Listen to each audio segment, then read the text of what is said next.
আজকে আমরা এমন একটা বিষয় নিয়ে কথা বলবো যা অনেকের মনেই একটু উদ্বেগ তৈরি করতে পারে। সেটা হচ্ছে স্টুল অকাল্ট ব্লাড টেস্ট বা মলের গুপ্ত রক্ত পরীক্ষা, যখন এর রেজাল্ট পজিটিভ আসে। আমাদের কাছে এ বিষয়ে বেশ কিছু নির্ভরযোগ্য সূত্র আছে, যেমন ধরুন মেয়ো ক্লিনিক আর আমেরিকান গ্যাস্ট্রোএন্ট্রোলজিক্যাল অ্যাসোসিয়েশনের একদম লেটেস্ট 2024 সালের গাইডলাইন। হ্যাঁ, ঠিক। এই অকাল্ট ব্লাড কথাটার মধ্যেই কিন্তু এর মানেটা লুকিয়ে আছে।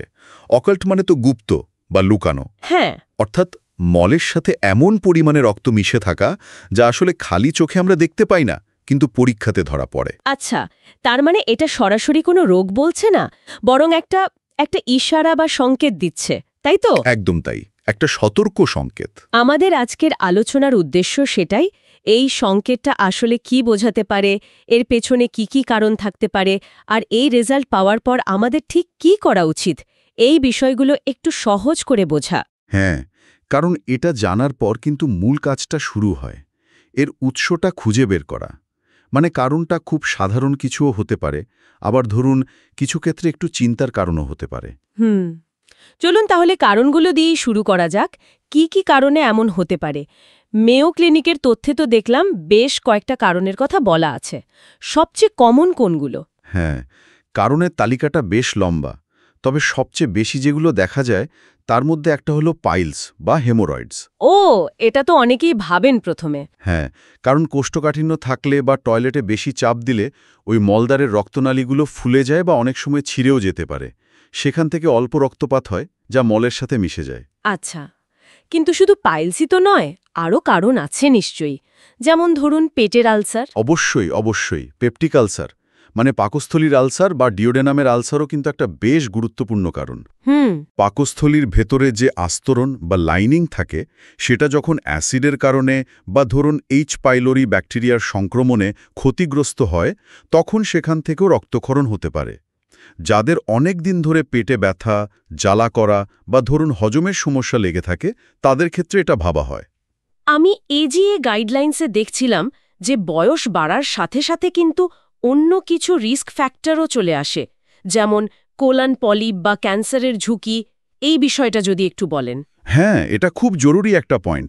বয়স বাড়ার সাথে সাথে, বিশেষ করে 50-এর পর, কোলন পলিপ বা বৃহদন্ত্রের ক্যান্সার হওয়ার ঝুঁকি বাড়ে।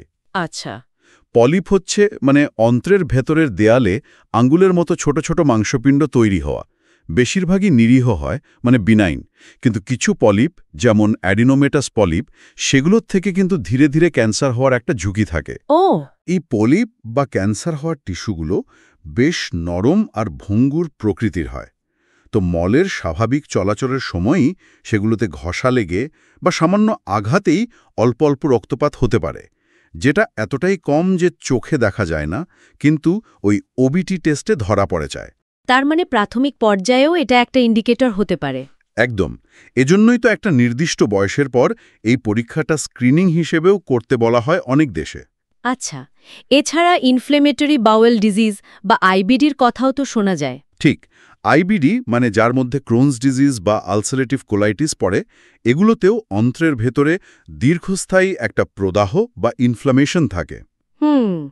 এই প্রদাহের জন্য অন্ত্রের ভেতরের টিস্যুগুলো খুব দুর্বল হয়ে যায় আর সহজেই সেখান থেকে রক্তপাত হতে পারে। এটাও গুপ্ত রক্তের একটা কারণ। আর একটা বিষয় যেটা প্রায় সব সূত্রে গুরুত্ব দেয়া হয়েছে, সেটা হলো কিছু ওষুধের প্রভাব। এটা আমরা অনেক সময় হয়তো খেয়ালই করি না। ঠিক বলেছেন, এটা অনেকেই জানেন না বা ভুলে যান। কিছু খুব কমন ওষুধও কিন্তু এই ওবিটি পজিটিভ হওয়ার পেছনে থাকতে পারে। যেমন সবচেয়ে পরিচিত হল এনএসএডস, ননস্টেরয়েডাল অ্যান্টি ইনফ্ল্যামেটরি ড্রাগস। যেমন ধরুন আইবুপ্রোফেন, ন্যাপ্রোক্সেন বা ধরুন অ্যাসপিরিন। ও, এগুলো তো খুব কমন ব্যথানাশক। হ্যাঁ, এই ওষুধগুলো করে কি প্রোস্টাগ্ল্যান্ডিন নামে একটা রাসায়নিক তৈরি হতে বাধা দেয়।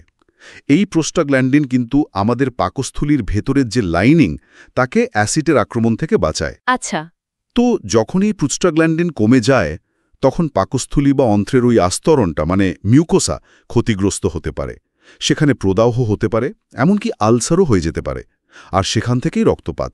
তার মানে যারা ধরুন আর্থ্রাইটিস বা অন্য কোনো দীর্ঘদিনের ব্যথার জন্য রেগুলার এই ওষুধগুলো খান, তাদের ক্ষেত্রে এটা একটা বড় সম্ভাবনা। আয়রন সাপ্লিমেন্টের কথাও তো বলেন অনেকে। হ্যাঁ, আয়রন সাপ্লিমেন্টের একটা অন্যরকম ব্যাপার আছে। আয়রন ট্যাবলেট খেলে অনেক সময় মলের রংটা কালচে বা কালো হয়ে যায়। হ্যাঁ হ্যাঁ, সেটা হয়। তো সেটা দেখে অনেকে রক্তের মতো ভাবতে পারেন, মানে একটা ফলস অ্যালার্ম হতে পারে। তবে সরাসরি রক্তপাতের কারণ হিসেবে আয়রন সাপ্লিমেন্ট খুব একটা দায়ী নয়, যদিও কারো কারো ক্ষেত্রে এটা পেটে একটু ইরিটেশন বা অস্বস্তি তৈরি করতে পারে। তবে NSAIDs-এর মতো অতটা নয়।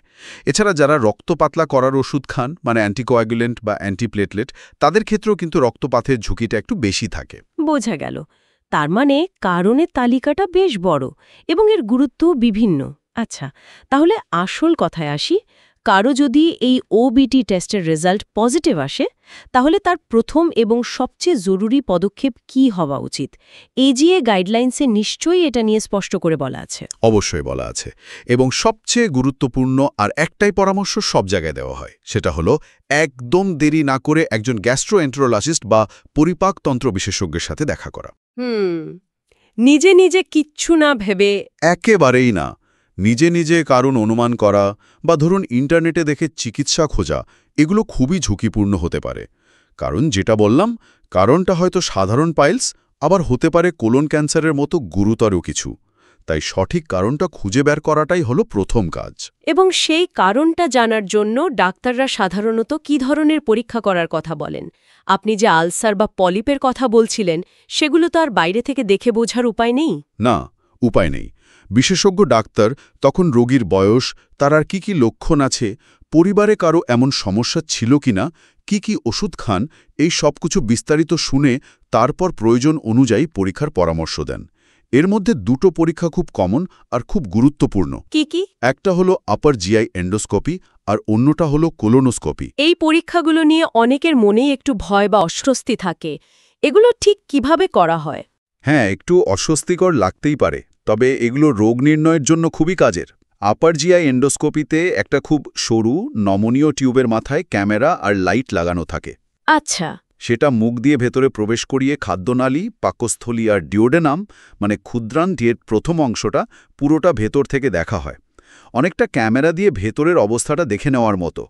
আলসার আছে কিনা, প্রদাহ আছে কিনা বা অন্য কোনো সমস্যা, সব দেখা যায়। আর কোলোনোস্কোপিটাও কি একই রকম? হ্যাঁ, পদ্ধতিটা একই রকম, তবে এটা করা হয় কোলন বা বৃহদন্ত্র দেখার জন্য। এক্ষেত্রে টিউবটা মলদ্বার দিয়ে প্রবেশ করানো হয়। আচ্ছা। এটার মাধ্যমে পুরো কোলন আর মলদ্বারের ভেতরের অবস্থা দেখা যায়। পলিপ আছে কিনা, ক্যান্সারের মতো কিছু দেখা যাচ্ছে কিনা, ডাইভার্টিকুলোসিস বা আইবিডির কোনো চিহ্ন আছে কিনা, সব বোঝা যায়। তার মানে এই পরীক্ষাগুলো খুব জরুরি। শুধু জরুরি না, এর একটা বড় সুবিধা হলো পরীক্ষা করার সময় যদি ডাক্তার কোনো সন্দেহজনক পলিপ বা টিস্যু দেখতে পান, তাহলে সেখান থেকে একটু নমুনা বা বায়োপসিও নিয়ে নিতে পারেন। ও, একই সময়ে? হ্যাঁ, সেই নমুনাটা পরে ল্যাবে পরীক্ষা করে একদম নিশ্চিত হওয়া যায় যে ওটা ক্যান্সার বা অন্য কোনো সমস্যা কিনা। এমনকি অনেক সময় ছোট পলিপ থাকলে সেটা ওই কোলোনোস্কোপি করার সময়ই কেটে বাদ দিয়ে দেওয়াও সম্ভব হয়। দারুণ তো! তার মানে এটা শুধু ডায়াগনোসিস নয়, এক অর্থে ট্রিটমেন্টের অংশ হয়ে যেতে পারে। কিছু ক্ষেত্রে হ্যাঁ। আচ্ছা, ওষুধের কথায় যদি আবার একটু ফিরি, ধরুন কেউ নিয়মিত ব্যথানাশক NSAID খান আর তার OPT পজিটিভ এলো, তার কি সঙ্গে সঙ্গে ওষুধটা বন্ধ করে দেওয়া উচিত? না, এটা একটা খুব জরুরি প্রশ্ন, এবং মেয়ো ক্লিনিক বা AGA গাইডলাইন্স দুটোই কিন্তু জোর দিয়ে বলছে যে ডাক্তারের পরামর্শ ছাড়া নিজে নিজে কোনো জরুরি ওষুধ বন্ধ করা একদমই উচিত নয়। আচ্ছা। বিশেষ করে এই ব্যথানাশক বা ধরুন রক্ত পাতলা করার ওষুধ, কারণ হয়তো অন্য কোনো সিরিয়াস কন্ডিশনের জন্য উনি ওষুধটা খাচ্ছেন, সেটা বন্ধ করে দিলে হিতে বিপরীত হতে পারে। তাহলে কি করা উচিত? সবচেয়ে ভালো হয় যিনি ওষুধ দিয়েছেন বা যিনি নিয়মিত দেখেন, সেই ডাক্তারকে অবিলম্বে জানানো যে আমি এই ওষুধটা খাই এবং আমার OBT রেজাল্ট পজিটিভ এসেছে। তখন ডাক্তার রোগীর সব দিক বিবেচনা করে ঠিক করবেন যে ওষুধটা বন্ধ করতে হবে, নাকি ডোজ কমাতে হবে, নাকি অন্য কোনো ওষুধ দিতে হবে, বা হয়তো রক্তপাতের কারণটাই অন্য কিছু। পুরো ব্যাপারটাই তাহলে বিশেষজ্ঞের তত্ত্বাবধানে হওয়া উচিত, এটা পরিষ্কার। কিন্তু ধরু কারণ নির্ণয় হলো, চিকিৎসাও শুরু হলো, এর পাশাপাশি আমাদের লাইফস্টাইল বা জীবনযাত্রার কি কোনো ভূমিকা আছে? যেমন ধরুন খাবার দাবার। অবশ্যই আছে। যদিও ডায়েট বা খাদ্যাভ্যাস পরিবর্তন করে হয়তো OBT পজিটিভের মূল কারণটা সারিয়ে তোলা যাবে না। হ্যাঁ, তা তো বটে। কিন্তু এটা আমাদের পরিপাকতন্ত্রের সার্বিক স্বাস্থ্য ভালো রাখতে আর কিছু নির্দিষ্ট সমস্যা যেমন ধরুন কোষ্ঠকাঠিন্য বা পাইলস এগুলোকে কন্ট্রোলে রাখতে দারুণভাবে সাহায্য করতে পারে। AGA গাইডলাইন্সও কিন্তু এই লাইফস্টাইলের ওপর জোর দেয়া হয়েছে। তাহলে কি ধরনের খাবার যোগ করা ভালো বা কি বাদ দেওয়া উচিত? আমরা সবসময় শুনি ফাইবার বা আঁশযুক্ত খাবার খেতে। একদম ঠিক। ফাইবারযুক্ত খাবার আর পর্যাপ্ত পানি এই দুটো হলো পরিপাকতন্ত্র ভালো রাখার মূল চাবিকাঠি। আচ্ছা। যথেষ্ট পরিমাণে ফাইবার যেমন ধরুন ফল, সবজি, ওটস, ডাল, লাল আটার রুটি বা ব্রাউন রাইস এগুলো খেলে আর তার সাথে দিনে অন্তত ৮-১০ গ্লাস মানে ধরুন ২.৫ থেকে ৩ লিটার পানি খেলে কোষ্ঠকাঠিন্য হওয়ার সম্ভাবনা অনেক কমে যায়। ফাইবার মলের পরিমাণ বাড়ায় আর পানি সেটাকে নরম রাখে, ফলে মলত্যাগ সহজ হয়। এতে পাইলসের উপর চাপ কম পড়ে, রক্তপাতের ঝুঁকিও কমে। আর কিছু খাবার যেমন দই বা প্রোবায়োটিক্স এগুলো কি উপকারী? দই বা অন্যান্য ফার্মেন্টেড খাবার যেমন ধরুন কিমচি বা কেফির যদি কেউ খান এগুলো প্রোবায়োটিক্সের খুব ভালো উৎস। প্রোবায়োটিক্স মানে ভালো ব্যাকটেরিয়া, তাই তো? হ্যাঁ, আমাদের অন্ত্রে যে কোটি কোটি উপকারী ব্যাকটেরিয়া থাকে প্রোবায়োটিক্স সেগুলোর সংখ্যা বাড়াতে সাহায্য করে। এরা আমাদের হজমে সাহায্য করে, রোগ প্রতিরোধ ক্ষমতা বাড়ায়, এমনকি অন্ত্রের প্রদাহ কমাতেও এদের ভূমিকা আছে, মানে যাকে বলে গাট হেলথ ভালো রাখা। আচ্ছা। এছাড়া সবুজ শাকসবজি, রঙিন ফলমূল যেমন বিট, গাজর, আপেল, কলা এগুলোতে প্রচুর ভিটামিন, মিনারেলস, অ্যান্টিঅক্সিডেন্ট থাকে। আর সহজপাচ্য খাবার যেমন ধরুন খিচুড়ি বা স্যুপ এগুলো পেটের জন্য আরামদায়ক। তাহলে কোনগুলো এড়িয়ে চলা ভালো, বিশেষ করে যদি আলসার বা প্রদাহর মতো সমস্যা থাকে বা সন্দেহ করা হয়? সাধারণত খুব বেশি ঝাল, ভাজাভুজি, অতিরিক্ত তেল মশলা দেওয়া খাবার এড়িয়ে চলতে বলা হয়। কারণ এগুলো পাকস্থলিতে অ্যাসিডের ফোড়ন বাড়াতে পারে বা অন্ত্রে অস্বস্তি তৈরি করতে পারে। ফাস্ট ফুড, প্রসেসড খাবার আর এই যে সফট ড্রিঙ্কস বা কোল্ড ড্রিঙ্কস এগুলো যতটা সম্ভব কম খাওয়া ভালো। কফি বা অ্যালকোহলের ব্যাপারে কি বলবেন? কফি আর অ্যালকোহলও কিন্তু পরিমিত পরিমাণে বা সম্ভব হলে বাদ দেওয়াই ভালো, কারণ এগুলো পাকস্থলীর ওই মিউকোসা লাইনিংয়ে ইরিটেশন বা প্রদাহ তৈরি করতে পারে। আলসারের সমস্যা থাকলে সেটা বাড়িয়ে দিতে পারে। আর ব্যথানাশক? আর হ্যাঁ, যেটা আগেই বললাম, ডাক্তারের পরামর্শ ছাড়া কোনো NSAID জাতীয় ব্যথানাশক ওষুধ একদমই নয়। তার মানে খাদ্যাভ্যাসের এই পরিবর্তনগুলো মূলত আমাদের হজম প্রক্রিয়াটাকে একটু সহজ করা আর পরিপাকতন্ত্রের ওপর অপ্রয়োজনীয় চাপ কমানোর জন্য। ঠিক তাই। এটা মূল কারণে চিকিৎসা না করলেও সার্বিক পরিস্থিতি নিয়ন্ত্রণে রাখতে আর শরীরকে সাপোর্ট দিতে সাহায্য করে। আসল চিকিৎসা অবশ্যই কারণটা জানার পর বিশেষজ্ঞের পরামর্শ অনুযায়ী হবে, কিন্তু একটা স্বাস্থ্যকর খাদ্যাভ্যাস আর জীবনযাপন তো সবসময়ের জন্যই ভালো, তাই না?